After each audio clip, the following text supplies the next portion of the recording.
तो थोड़ा सा मैं इक्वेशंस के बारे में बता देता हूँ। सबसे पहले मुझे बता दूं कि इक्वेशंस क्या होती है। सो लेट अस अंडरस्टैंड कि इक्वेशन क्या होती है। तो इक्वेशन का मतलब क्या होता है कि जब हम किसी एक चीज को किसी दूसरी चीज के इक्वेट करते हैं, है ना। इक्वेशंस का मतलब क्या है कि when one thing is equal to another thing, so that is a equation, है ना। कोई भी एक्सप्रेशन में अगर हम किसी एक चीज को दूसरी चीज के बराबर कर रहे हैं, so that is an equation. Okay, so equation क्या है? If in any mathematical expression, है ना, mathematical expression, one thing is equal to other, ठीक, उसको क्या कहेंगे हम? इक्वेशन कहेंगे, है ना। जैसे कि फॉर एग्जांपल, कोई भी एग्जांपल ले लो आप। जैसे x इक्वल टू मैंने 5 बोल दिया, सो दैट इज ए इक्वेशन, है ना। 2x square plus 3x plus 5, so that is also an equation. Equation मतलब आपने इक्वेट कर दिया किसी चीज के इक्वल, है ना। 3x is equal to 5y, that is also a equation, है ना। x plus y plus z is equal to 0, that is also a equation. Agreed और नॉट? इक्वेशन का मतलब समझ में आया? सिंपल, हम इक्वेशन का मतलब समझ रहे हैं कि इक्वेशन का मतलब क्या होता है। सो इक्वेशन का मतलब बहुत सिंपल होता है कि हम किसी भी एक चीज को दूसरी चीज के इक्वेट कर रहे हैं, इक्वल कर रहे हैं, so that is a equation. इसमें कोई डाउट किसी को? Anybody has any doubt? ठीक है ना। चलिए, अब आता है लीनियर इक्वेशन। क्या आता है नेक्स्ट? लीनियर इक्वेशन, क्योंकि हमारे पास क्या लिखा हुआ है यहाँ पे? लीनियर इक्वेशन लिखा हुआ है। तो लीनियर इक्वेशन समझने के लिए सबसे पहले हम इक्वेशन की डिग्री समझते हैं। क्या समझते हैं कि इस इक्वेशन की डिग्री क्या होगी, है ना। तो उसके लिए हमें पहले पढ़ना पड़ेगा कि पॉलिनोमियल क्या होता है। नाइन्थ में आप लोग पढ़ के आ रहे हो पॉलिनोमियल। हाँ, क्या होता है भाई पॉलिनोमियल? नाइन्थ में पढ़ा होगा आप लोगों ने। हाँ भाई, what is a set of polynomial? Polynomial is also a mathematical expression. Polynomial भी क्या होता है? एक मैथमेटिकल एक्सप्रेशन ही होता है ना। So polynomial it is also a mathematical expression. जिसमें क्या होता है, क्या स्पेशलिटी होती है ऑफ द फॉर्म? किस तरह का होता है पॉलिनोमियल? कि p x is equal to, हाँ भाई बोलो, ए नॉट ax एक्स की पावर एन, है ना, या फिर ए एन एक्स की power n plus a n minus one x की पावर एन माइनस वन, ठीक है ना, plus and so on up to a x plus a naught. So this expression is said to be a polynomial. So क्या बोलेंगे हम? एक polynomial बोलेंगे। किस वेरिएबल में बोल देंगे इसको? एक्स में बोल देंगे, है ना। बस कंडीशन ये होती है कि जो n होता है it always a positive integer. n क्या होना चाहिए? हमेशा पॉजिटिव इंटीजर ही होना चाहिए, या फिर जीरो, है ना। n कभी भी नेगेटिव यहाँ पे पॉसिबल हो पाता है कि पॉलिनोमियल। सो पॉलिनोमियल में हम ये प्रेफर करते हैं कि जो n है, यानी कि जो पावर आ रही है, तो वो क्या होनी चाहिए? आपकी पॉजिटिव इंटीजर होनी चाहिए, है ना। अब इसमें एक आता है डिग्री। क्या आता है इसमें? डिग्री ऑफ अ पॉलिनोमियल, है ना। तो डिग्री ऑफ पॉलिनोमियल क्या होती है बेटा? जो हाईएस्ट पावर आती है, जो हाईएस्ट पावर आती है that is called as the degree. So degree क्या होती है? That is the highest power, power है ना। हाईएस्ट पावर जो आती है आपकी एक्सप्रेशन की किसी भी वेरिएबल की, the highest power of any variable is called as degree, ठीक है ना। जैसे कि फॉर एग्जांपल इस वाले एक्सप्रेशन में वेरिएबल की हाईएस्ट पावर क्या है? 1 है। तो इसमें डिग्री क्या हो जाएगी बेटा? 1 हो जाएगी, ठीक है ना। इसकी डिग्री क्या हो जाएगी? 1 हो जाएगी। 1 इसमें हाईएस्ट पावर क्या है? यहाँ पे x 2 के ऊपर पावर 2 है, यहाँ पे x पे पावर 1 है। तो हाईएस्ट कितनी आ रही है? 2 आ रही है। तो इस वाले एक्सप्रेशन की डिग्री क्या हो जाएगी बेटा? 2 हो जाएगी। तो इसकी डिग्री हो जाएगी आपकी 2, ठीक है ना। इस एक्सप्रेशन में x की पावर भी 1 है, y की पावर भी 1 है, तो डिग्री कितनी हो जाएगी आपकी? 1 ही हो जाएगी। इसमें भी x की पावर 1 है, y की पावर 1 है, तो डिग्री क्या हो जाएगी? यहाँ पे भी 1 हो जाएगी, है ना। क्या ये बात समझ में आई बहुत अच्छे से कि डिग्री क्या होती है किसी भी वेरिएबल की? तो डिग्री क्या यस होती है? सर किसी भी एक्सप्रेशन की या किसी भी पॉलिनोमियल की जो हाईएस्ट हाईएस्ट पावर है, that is called as a degree, है ना। डिग्री अब इसमें एक वैरायटी आती है, उसको बोलते हैं हम लीनियर पॉलिनोमियल। क्या बोलते हैं उसको हम? Linear linear polynomial. सो लीनियर पॉलिनोमियल का मतलब होता है डिग्री 1 कि उसकी डिग्री क्या आनी चाहिए? 1 आनी चाहिए। So linear 1 polynomial must have the degree to be equal to 1। ऐसा एक्सप्रेशन जिसकी डिग्री क्या आ रही हो? 1 आ रही हो, that is called as a linear polynomial. उसको हम क्या कहेंगे? लीनियर पॉलिनोमियल कहेंगे। जैसे कि फॉर एग्जांपल अगर मैं दूं तो क्या हो जाएगा बोलो? 2x plus x 3y is equal to 6, correct. 2x plus 3y is equal to 6, जैसे ये एक पॉलिनोमियल आ गया, ठीक है ना। नेक्स्ट क्या हो जाएगा बोलो? हाँ भाई, इसकी डिग्री भी 1 है क्योंकि हाईएस्ट पावर कितनी आ रही है, 1 आ रही है। 3x plus 4y minus 9c is equal to 10। ये देखो इसको एक्सप्रेशन को, इसमें भी x है, y है और इसको z मान लो। चलो x y z 3 वेरिएबल है और तीनों की डिग्री क्या आ रही है आपकी, मतलब हाईएस्ट डिग्री हाईएस्ट पावर क्या आ रही है, 1 ही आ रही है। सो इस एक्सप्रेशन की डिग्री भी क्या आएगी, 1 आएगी। सो that is also linear polynomial, है ना। पॉलिनोमियल में वेरिएबल कितने भी आ सकते हैं, वेरिएबल्स में कोई लिमिट नहीं है। ऐसा जरूरी नहीं है कि पॉलिनोमियल x का ही होगा, है ना। वेरिएबल्स कितने भी आ सकते हैं, उससे कोई दिक्कत नहीं है ना। तो लीनियर पॉलिनोमियल समझ में आया बेटा क्या होता है। लीनियर पॉलिनोमियल का मतलब क्या होता है, डिग्री कितनी होनी चाहिए उसकी, 1 होनी चाहिए। So the linear 1 polynomial must have a degree to be equal to 1। Correct. किस किस को ये बात समझ में आ गई है, इतनी बात है। तो हमने दो बात समझी है अभी तक। कौन कौन सी बात समझी है कि सबसे पहली बात तो इक्वेशन क्या होती है। इक्वेशन का मतलब किसी भी एक एक्सप्रेशन को किसी दूसरी चीज के इक्वल कर दिया जाए, सो दैट इज अ इक्वेशन, है ना। इसके बाद में पॉलिनोमियल क्या होते हैं कि ऐसे एक्सप्रेशन जिसमें हम जो वेरिएबल की पावर दे रहे हैं that should be a positive integer और जीरो, है ना, कभी भी पावर नेगेटिव ना रहे। सो दैट इज अ पॉलिनोमियल। हाँ, उसमें वेरिएबल कितने भी आ सकते हैं, एक्स आ जाए, वाई आ जाए, जेड आ जाए, के आ जाए, एम आ जाए, कुछ भी आ जाए, वेरिएबल से कोई फर्क उसमें नहीं पड़ता, है ना। फिर हमने क्या देखा कि डिग्री क्या होती है। तो डिग्री क्या होती है, किसी भी वेरिएबल की highest power. What is the degree, the highest power of any variable is said to be a degree, right.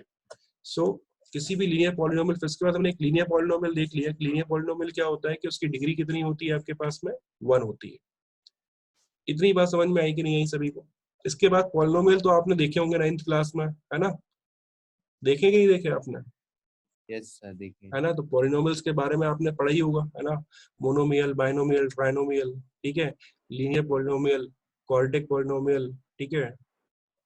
इस टाइप से पॉलिनोमियल्स देखे ही नहीं देखे आप लोगों ने, 9th क्लास में देखे ही होंगे सभी ने पॉलिनोमियल्स, राइट। यस तो सर। इस तरह से हमने ये समझ लिया कि लीनियर पॉलिनोमियल क्या होता है। अब क्या लिखा हुआ है कि लीनियर इक्वेशन इन कितने वेरिएबल में चाहिए बेटा, 2 टू वेरिएबल। वेरिएबल्स। इसका मतलब ये है कि हमारे पास जो इक्वेशन आने वाली है वो एक तो लीनियर रहेगी। लीनियर रहेगी इसका मतलब हमारी इक्वेशन की जो डिग्री रहेगी दैट मस्ट वो बी 1 इक्वल है। टू 1, है ना। फिर क्या चाहिए वो, it should be in two variables, मतलब उसमें दो वेरिएबल आना जरूरी है। तो एक एक्स आ जाए और एक वाई आ जाए, या फिर पी और क्यू आ जाए, या फिर एक्स और जेड आ जाए। तो कोई भी दो वेरिएबल में हमारी इक्वेशन आ सकती है ना। तो उस इक्वेशन का अगर हम एक जनरल फॉर्म देखेंगे, क्या देखेंगे उसका हम एक जनरल फॉर्म। तो जनरल फॉर्म क्या हो जाएगा बोलो, a x plus b y plus c must be equal to c. So this is the general form of the linear equation in two variables. ये क्या आ गया, this is the general form of what, this is the general form of the linear equations in two variable. क्या ये समझ में आया या नहीं है। देखो इसमें दो वेरिएबल आ गए, एक्स और वाई क्या है, वेरिएबल है। और A B and C must be constant, क्योंकि ए बी सी हम क्या के स्थान पे यूज करते हैं, कांस्टेंट की जगह पे ही यूज करते हैं। इस बात से एग्री कर रहे हो सभी लोग, यस सर। ठीक है। तो ए बी सी हमेशा कांस्टेंट की जगह यूज करते हैं, और एक्स वाई जेड जो है जो हमारे होते हैं एक्स और वाई होते हैं वो क्या के लिए यूज करते हैं हम मैथ्स में, वेरिएबल की जगह पे यूज करते हैं। So this is what we will going to understand, है ना। एग्जांपल क्या हो जाएगा, बहुत सारे एग्जांपल हो जाएंगे। So what is the examples, that is suppose 2x plus 3y, 2x plus 3y is equal to 5। ये भी एग्जांपल हो गया, है ना। x is equal to 2। भाई ये पॉलिनोमियल दो में नहीं आना चाहता, एक में आना चाहता है। तो दिस इज अ पॉलिनोमियल या इक्वेशन इन वन वेरिएबल, है ना, linear equation in one variable, है ना। 3y is equal to 5z या 5x, that is also a linear equation in 1 variable. Two variable. y और x दोनों variables use हो गए, तो linear equations in two variables. ठीक है, समझ में आया, समझ में आया कि नहीं आया, इतनी बात समझ में आई कि नहीं आई बहुत अच्छे से, है ना। तो जनरल फॉर्म होता है linear equations in a variable in two variables, जैसे ax plus by plus c, ठीक है ना। अब ये रिप्रेजेंट क्या करता है, जो हमने लिखा हुआ है ax plus by plus c is equal to 0, ये रिप्रेजेंट क्या कर रहा है, व्हाट डज इट रिप्रेजेंट, ठीक है ना। सो हमें पता लगाना है कि व्हाट डज इट रिप्रेजेंट। कोई बताएगा मुझे क्या रिप्रेजेंट कर रहा है, anybody knows what does it is representing? Yes please, any one of you knows what does it representing, क्या represent करने का काम कर रहा है। देखो आप सबके पास वहाँ पे चैट बॉक्स अवेलेबल है, वहाँ पे आप लिख सकते हो, ठीक है ना। इसके अलावा आप सबके पास में वहाँ पे एक रेज योर हैंड्स ऑप्शन है, वो भी उसमें आप अपना हैंड रेज कर सकते हो, है ना। चलो, तो ये क्या रिप्रेजेंट कर रहा है, चलो मैं देख लेता हूँ इसको। तो इसका मैं एक एग्जांपल लेता हूँ। Suppose 3x minus 2y plus 4 is equal to sir 0। मेरे पे एक एग्जांपल है ना। इसका मैं ग्राफ बनाता हूँ। क्या बनाता हूँ इसका मैं? Graph. Yes please. Mohan and Amit has raised their hands. Okay. So yeah, Mohan and Amit, do you want to say something?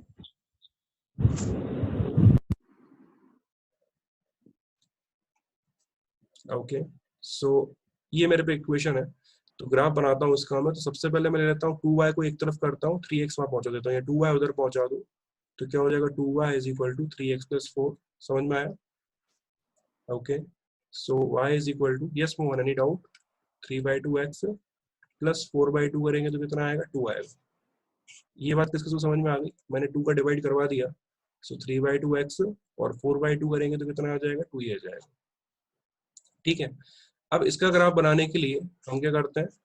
Graph बनाना सीखा ही होगा आपने 9th क्लास में, है ना। तो ग्राफ बनाने के लिए हम यहाँ पे x की वैल्यू पास करेंगे और हमें y की वैल्यू मिलती जाएगी। तो सबसे पहले x की यहाँ पे मैं अगर 0 रख देता हूँ, क्या रख देता हूँ? x की यहाँ पे 0। So y must be equal to कितना मिल जाएगा मुझे? 4 मिलेगा या 2 मिलेगा? x की 0 आ गया तो ये टर्म क्या हो जाएगा? 0। So y must be equal to 2। Clear है? फिर x की यहाँ पे अगर मैं क्या रख देता हूँ? 2 रख देता हूँ। तो y की जगह क्या मिल जाएगा मुझे? दैट इज इक्वल टू 5, क्योंकि 2 से 2 कैंसिल हो जाएगा। 3 प्लस 2 कितना हो जाएगा? 5। और फिर अगर मैं x की यहाँ पे क्या रख देता हूँ? 4 रख देता हूँ, तो क्या हो जाएगा? ये 2 हो जाएगा। 6 प्लस 2 8। तो मेरे पास क्या क्या डेटा आ गया कि x की 0 पास करने पे y क्या मिल रहा है? 2 मिल रहा है। x की 2 पास करने पे y क्या मिल रहा है? 5 मिल रहा है। x की 4 पास करने पे y कितना मिल रहा है? 8 मिल रहा है। ठीक है ना। इसको मैं प्लॉट कर लेता हूँ किसी भी ग्राफ को। ठीक है, तो इन सबको मैं प्लॉट करता हूँ। सो this is my x variable, this is my y variable. 0,2 का आएगा भाई? 0,2 यहाँ कहीं आएगा y एक्सिस के ऊपर, दैट इज 0,2।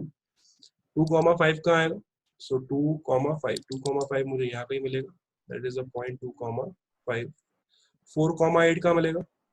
हाँ भाई 4,8 इसके ऊपर ही मिलेगा, सो दैट इज 4,8। ठीक है ना। अब अगर आप इन तीनों पॉइंट्स को ज्वाइन करवाओगे, so we are joining these 3 points. हाँ जी भाई। सो क्या मिल रही है हमको? That is a straight line. क्या मिल रहा है हमको? We are getting the straight line. Correct. So इसका मतलब कि y equal to m x plus c जो है, ये जनरल इक्वेशन का है कि this is the general equation of a straight line, है ना। तो y equal to m x plus c, यहाँ a x plus b y plus c is equal to 0। So this is a general equation of a straight line. Straight line कौन से plane में है? In x y plane. In x y. Got it और not? किस किस को समझ में आ गया बहुत अच्छे से? Raise your hands. Okay, so Amit has understand this very well. Anyone else? Okay. Aditi has understanding. Apurva has understand. Ananya and Mohan, are you getting this or not? On the right hand side, you have an option of raising your hands. Okay, all right. So next अब मैं देखता हूँ कि मुझे अगर graph बनाना है ना। क्या आप मुझे एक ग्राफ बना के बताओगे? चलो एक एग्जांपल मैं आपको देता हूँ कि 2x plus 4y is equal to 4। चलो इसका ग्राफ बना के बता दो मुझे। Draw the graph of this particular equation. ठीक है, तो क्या हो जाएगा? 4y इज इक्वल टू क्या हो जाएगा बोलो? 2x को उधर पहुंचा दो, तो हो जाएगा 4 माइनस 2x। नाउ 4 का डिवाइड करवा लो, तो y इज इक्वल टू कितना हो जाएगा? 1 माइनस x/2, है ना। चलिए अब बनाइए पॉइंट्स। तो क्या हो जाएगा? x y, है ना। ध्यान रखना ग्राफ बनाने के लिए हमेशा 3 पॉइंट्स बना के आना, है ना। बोर्ड के एग्जाम में हमें 3 पॉइंट्स लिख के आने होते हैं किसी भी ग्राफ को बनाने के लिए, है ना। खास तौर से स्ट्रेट लाइन। ओके, सो x की वैल्यू क्या रख देते हैं? अगर अपन 0 रख देते हैं तो y कितना हो जाएगा? देखो 1 हो जाएगा। x की जगह पे 2 रखेंगे, है ना, तो y कितना हो जाएगा बोलो, दैट इज इक्वल टू 0, है ना, क्योंकि 1 माइनस 1 कितना हो जाएगा, 0 हो जाएगा। x की जगह पे 4 रखेंगे, है ना, तो कितना हो जाएगा ये, -2 + 1, तो कितना आएगा, -1। क्या ये समझ में आया सभी को? Anybody has any doubt in this? 2x No, + sir. 4y = 4 है, तो मैंने x की वैल्यू पास करवा दी, तो मुझे y की वैल्यू इस तरह से मिल जाएगी, है ना। अब मैं ग्राफ बनाता हूँ, तो बनाओ भाई ग्राफ, कैसे बनेगा ग्राफ?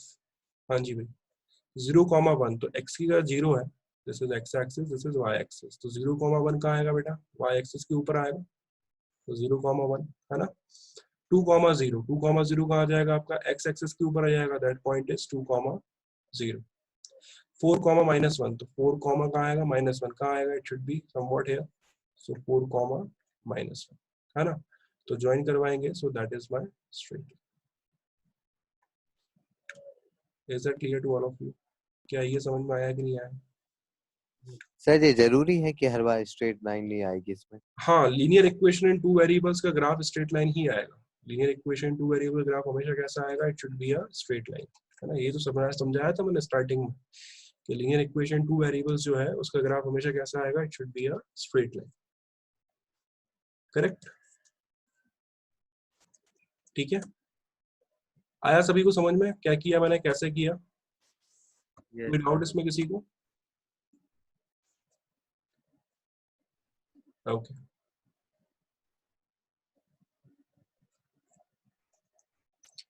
ऑलराइट, चलो अब इसके ऊपर कुछ एग्जांपल्स हम देख लेते हैं, किसके ऊपर एग्जांपल्स, अगर कोई एग्जांपल हमारे पास आया तो उसके ऊपर हमको कैसे काम करना है, ठीक है ना। चलो, यहाँ तक बेटा कोई भी डाउट हो किसी को तो आप क्लेरिफाई कर लेना मुझसे, है ना। कहीं पे भी अगर आपको कोई भी डाउट हो तो you can ask me on the chat box, और यू कैन आप मुझसे बोल देना, तो मैं आपको अलाउ कर दूंगा बोलने के लिए, तो आप बोल भी सकते हो ना, अपना माइक्रोफोन ऑन करके आप बोल सकते हो। चलिए, अब कुछ एग्जांपल्स देख लेते हैं इसके ऊपर, है ना, कि एग्जांपल्स कैसे इसके ऊपर पॉसिबल हो सकते हैं, ठीक है। तो अकेला went to a fair in a village, है ना, she wanted to enjoy the ride on the giant wheel and place hoopla, ठीक है। और क्या बोल रहा है, the number of times she played hoopla is half the number of rides she had on the giant wheels, okay। जितने बार वो hoopla पे प्ले करेगी उसके आधे टाइम वो गाय पे राइड कर सकती है, जायंट व्हील पे राइड करेगी, है ना। if each ride cost ₹3 for and the game of hoopla cost ₹4, how will you find out the number of rides she had and how many times she had played hoopla, provided that she spent ₹20? This is the situation. So can you draw some equation on the basis of this data? इस data के basis पे क्या आप कोई equation draw कर सकते हो? Anybody has any idea to draw any equation on the basis of this data?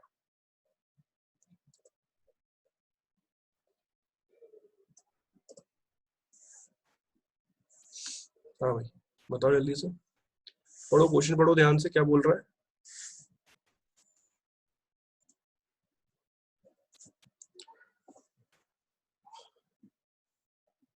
कि अखिला जो है मार्केट जा रही है ना, एंड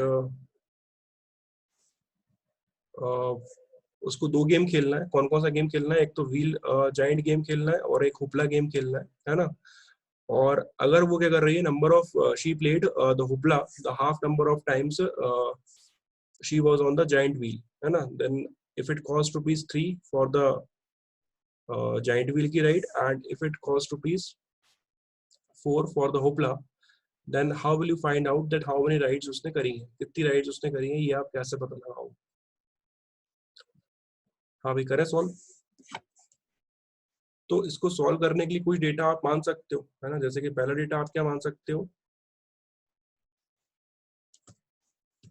पहला डेटा ये मान सकते हो आपके जो rides on the giant wheel है ना, उसको आप एक वेरिएबल से डिनोट कर दो कि let the number of rides on giant wheel is equal to x, के जाइंट व्हील पे कितनी राइड करी है हमारी अकेला ने, एक्स राइड्स करी है ना। और फिर क्या किया है, दूसरा काम क्या किया है, हुपला गेम प्ले किया है। So number of times the game hoopla played, so number of times the Hopla is played, so that is equal to y, है ना. So Hopla गेम कितने टाइम्स प्ले हुआ है बोलो, y टाइम्स आपने Hopla game play किया, ठीक है ना. अब क्या हो जाएगा बेटा, क्या बोल रहा है वो कि एक जाइंट राइड करने के लिए कितनी कॉस्ट चाहिए, 3 रुपए चाहिए, है ना. और एक बार होपला खेलने के लिए कितने रुपए चाहिए, 4 रुपए चाहिए. और उसने number of times she played hoopla is half the number of ride she had, मतलब जितनी बार उसने होपला खेला है वो आधा है जितनी बार उसने राइड करी है. तो इसका मतलब y जितनी बार होपला खेला है वो इज हाफ ऑफ जितनी बार आपने व्हील राइड करी है. सो एक रिलेशन दिया है y और x में कि y इज इक्वल टू कितना है आपके पास में x/2. क्या ये किस किस को समझ में आ गया? How many of you got it, the situation that I have made, y is equal to 2x, या सॉरी x/2, क्योंकि उसने पहले ही बोल दिया है कि जितनी बार उसने क्या किया है, जितनी बार उसने राइड की है, ठीक है ना, that is half of the जितनी बार उसने होपला किया है, that is half of the जितनी बार उसने राइड करी है. So y must be equal to कितना हो जाएगा, हाफ ऑफ x, है ना. y कितना हो जाएगा आपके पास में, हाफ ऑफ x हो जाएगा. क्लियर, ठीक है ना. तो y is equal to half of x, है ना. दूसरा डेटा क्या है बेटा, कि होपला खेलने के लिए कितने रुपए लग रहा है, बोलो जल्दी से. राइड करने के लिए 3 रुपए लग रहा है और होपला खेलने के लिए 4 रुपए लग रहा है. और टोटल रुपए कितने उसके पास में, 20 रुपए है टोटल उसके पास में, ठीक है ना. तो हम क्या कर सकते हैं कि एक बार नंबर ऑफ राइड्स कितनी है, नंबर ऑफ राइड्स x है, एक राइड की कीमत कितनी है, 3 है. तो x राइड्स की कीमत क्या हो जाएगी बेटा, 3x. x राइड्स की कीमत कितनी हो जाएगी, 3x. इस बात से एग्री करते हो? एक बार राइड करने के लिए कितना स्पेंड करना पड़ता है, 3 रुपए स्पेंड करना पड़ते हैं. तो x बार राइड करने के लिए कितने रुपए स्पेंड करने पड़ेंगे, 3x रुपए स्पेंड करने पड़ेंगे, है ना. फिर एक बार होपला खेलने के लिए 4 रुपए लगते हैं, तो y बार होपला खेलने के लिए कितने रुपए लगेंगे, plus 4 times of y. Clear. और टोटल जो खर्च करना है उसको कितने रुपए खर्च करना है, टोटल उसको 20 रुपए खर्च करना है. So that is the data which we are having, ये डेटा हमारे पास में है. तो हमें कुल मिला के क्या निकालना है, हमें x निकालना है और y निकालना है. So what we will going to do, we will just solve these two equations and find out our answers. इन दोनों इक्वेशन को सॉल्व करके हमें अपना आंसर निकालना है, ठीक है ना. चलो, अब इसको सॉल्व करने के कौन कौन से तरीके होते हैं, क्या होता है वो अपने को देखना है ना. देखो बेटा, बीच में कभी सेशन एंड हो जाए, सुनो ध्यान से, अगर बीच में सेशन एंड हो जाए तो आप दोबारा से उसी लिंक को क्लिक करके ज्वाइन कर लेना, ठीक है. क्या करोगे, जैसे ही अगर सेशन एंड हो गया बीच में, एब्रप्टली कभी एंड हो जाता है सेशन, तो आप क्या करोगे कि दोबारा से उसी लिंक पे क्लिक करके दोबारा से ज्वाइन कर लेना, ठीक है. चलिए, सो y इक्वल टू कितना हो गया, दो इक्वेशन हो गई, y इक्वल टू x/2, और दूसरी इक्वेशन है हमारे पास में 3x plus 4y is equal to 20, है ना. ये दोनों इक्वेशन है, इन दोनों को ही सॉल्व करना है और हमें आंसर निकालना है, ठीक है ना. तो अब इनको सॉल्व करने के लिए पहला तरीका होता है, या तो अपन ग्राफिकली सॉल्व कर लें. कैसे सॉल्व कर लें इनको, ग्राफिकली. और दूसरा तरीका होता है बाय मेथड्स ऑफ सॉल्विंग से सॉल्व कर लें. तो बाय मेथड्स ऑफ सॉल्विंग, ठीक है ना. चलिए, तो अब ग्राफिकली अगर हम इसको सॉल्व करते हैं, तो ग्राफिकली पहले इसका ग्राफ बना लो और फिर इसका ग्राफ बना लो. तो पहले हम y इक्वल टू x/2 का ग्राफ बनाते हैं, है ना. सो y इक्वल टू x/2 में क्या हो जाएगा, x एंड y पास करवा दो. चलिए, तो क्या हो जाएगा बेटा, x की जगह 0 रखेंगे तो y भी कितना आएगा, 0 आएगा. x की जगह 2 रखेंगे तो y कितना आएगा, 1 आएगा. x की जगह 4 रखेंगे तो y कितना आ जाएगा आपका, 2 आ जाएगा, है ना. इसका ग्राफ बना लो, 3x plus 4y is equal to 20. हाँ भाई, तो क्या हो जाएगा, y इज इक्वल टू क्या हो जाएगा, 4y is equal to 20 minus 3x. So y is equal to 20 को 4 से डिवाइड करो तो 5 माइनस 3/4 इंटू एक्स, ठीक है. तो इसको अगर हम ध्यान से देखेंगे, इसकी टेबल बना लो आप. तो ये हो गया y, ये हो गया x, है ना, सॉरी x एंड y.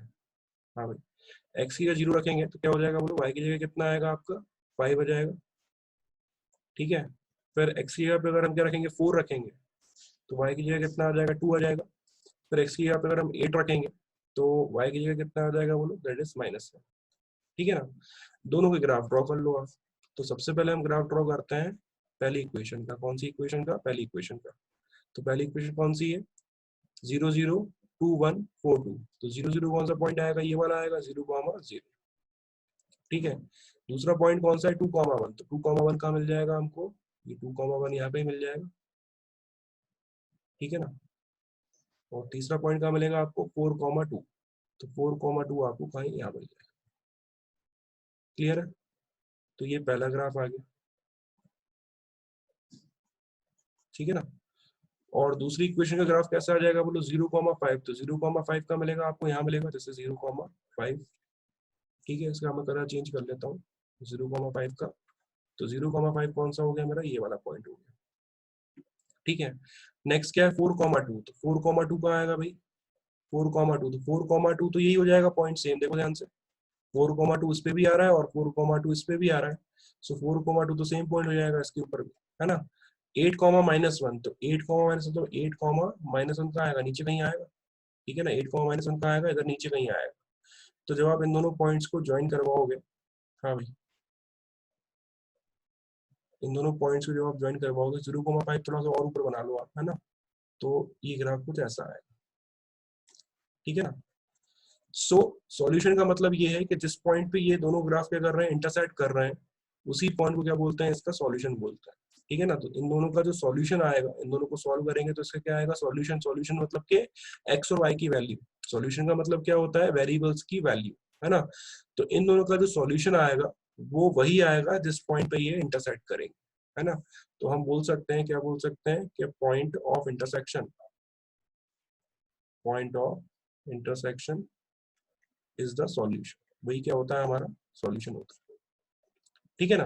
तो पॉइंट ऑफ इंटरसेक्शन अभी तो हमें डायरेक्टली पता पड़ गया, कितना पता पड़ गया 4,2, तो इसका मतलब x इक्वल टू कितना होना चाहिए 4 होना चाहिए, एंड y इक्वल टू कितना होना चाहिए 2 होना चाहिए, ठीक है ना। तो x क्या माना था हमने, x माना था हमने दैट इज द कितनी बार उसने राइट करी है जॉइंट व्हील पे, देखो ध्यान से x क्या माना था कितनी बार राइट करी है, सो राइट कितनी बार करी होगी उसने 4 टाइम्स, और y की वैल्यू कितनी आ रही है 2 आ रही है, तो इसका मतलब हुपला कितनी बार खेला होगा उसने 2 बार खेला होगा। So this is how we have solved this particular question graphically. हमने इस क्वेश्चन को कैसे सॉल्व कर लिया, ये ग्राफिकली सॉल्व कर लिया।